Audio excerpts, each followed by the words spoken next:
How is sound produced and propagated?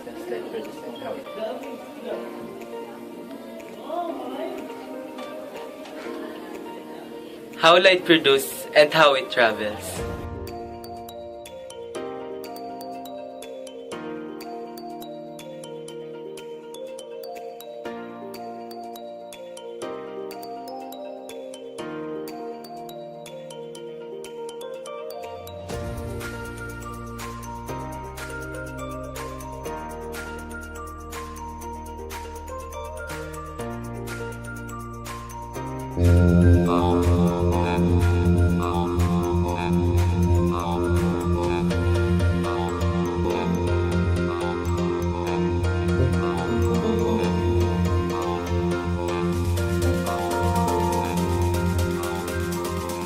Man has always wanted to extend his activities past sunset.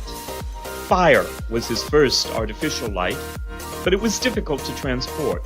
Then came grease lamps, gouged out of soft rock. These allowed the first artist to go deep within caves. Each new form of light marked an era. The grease lamp that must be regularly refilled, the candle that drips on one's fingers, the kerosene lamp, smelly and dangerous, until around 1900, the arrival of magical electricity as bright as daylight. Light has long been considered divine.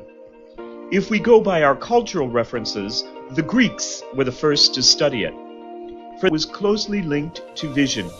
The mathematician Euclid had the brilliant idea to represent it by thin rectilinear threads, luminous rays. He believed that the eye sent out rays to strike objects, which allowed them to be seen. Civilizations disappear, but libraries remain.